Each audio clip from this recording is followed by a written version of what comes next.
இந்திய அணிக்கு எதிரான ஒருநாள் தொடரில் அடுத்தடுத்த தோல்விகள் பெருத்த ஏமாற்றத்தை தந்திருப்பதாக இங்கிலாந்து அணியின் கேப்டன் அலிஸ்டர் குக் கூறினார். இந்திய அணிக்கு எதிராக ஹைதராபாத், டில்லி, மொஹாலி, மும்பை என அடுத்தடுத்து நடந்த 4 ஒருநாள் போட்டிகளிலும் அலிஸ்டர் குக் தலைமையிலான இங்கிலாந்து அணி படுதோல்வியை சந்தித்தது. இந்நிலையில் 5வது போட்டியில் விளையாடுவதற்காக இரு அணி வீரர்களும் கொல்கத்தா விமான நிலையத்துக்கு திங்களன்று வந்தனர். அங்கிருந்து பலத்த பாதுகாப்புடன் ஈடன் கார்டன் மைதானத்துக்கு அழைத்துச் செல்லப்பட்டனர். முன்னதாக தொடர்ந்து 4 போட்டிகளில் தோற்றது குறித்து இங்கிலாந்து அணி கேப்டன் அலிஸ்டர் குக் கூறுகையில், எங்கள் தகுதிக்கேற்றபடி விளையாடாததால் பெருத்த ஏமாற்றம் அடைந்திருக்கிறோம் என்று தெரிவித்தார்.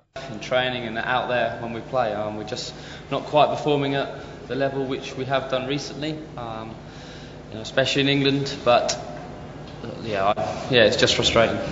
தங்கள் அணி வீரர்கள் நல்ல முறையில் பந்து வீசிய போதும் பேட்டிங்கின் போது பெரிய அளவில் பார்ட்னர்ஷிப் அமையாததும் தோல்விக்கு ஒரு காரணமாகிவிட்டது என்றும் குக் தெரிவித்தார்.